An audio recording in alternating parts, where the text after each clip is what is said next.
नमस्कार दोस्तों, हर हर महादेव, जय शिव शंभू। एक भोले बाबा के भजन सुनिए। अरे भगतन के भोला बाबा, अरे भगतन के भोला दानी, हवे रखवाला बाबा बसहा बाला। भांग पी के रहले माता बाला, बाबा बसहा बाला। भांग पी के रहले माता बाला, बाबा बसहा बाला।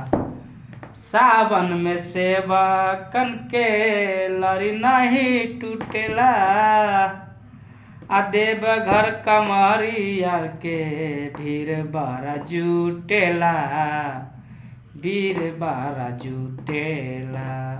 सावन में सेवकन के लड़ी नहीं टूटेला,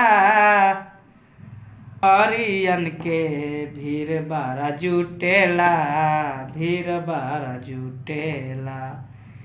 केहू कहे बसहा वाला, केहू कहे बसहा वाला, नीलकंठ वाला बाबा बसहा वाला। भांग पी के रहले माता बाला, बाबा बसहा बाला। भांग पी के रहले माता बाला, बाबा बसहा बाला।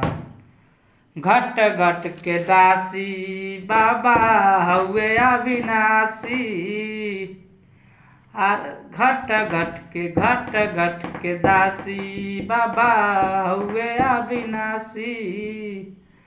माथावा के गंगा शोभे कैलाश के बासी, कैलाश के बासी। माथा पे गंगा शोभे कैलाश के बासी, कैलाश के बासी।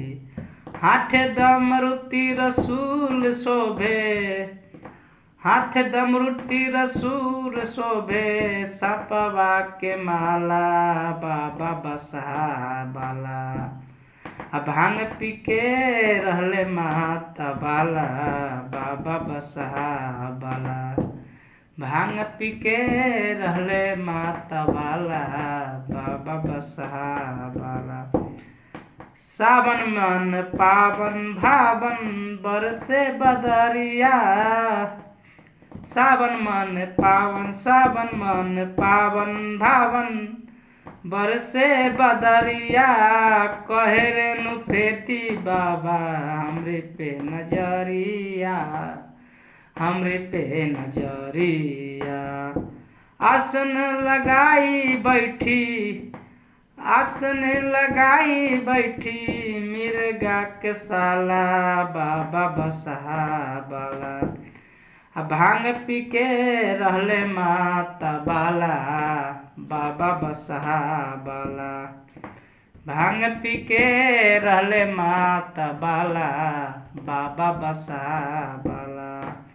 अरे भगतन के भोला दानी हवे माँ रखवाला बाबा बसहा बाला।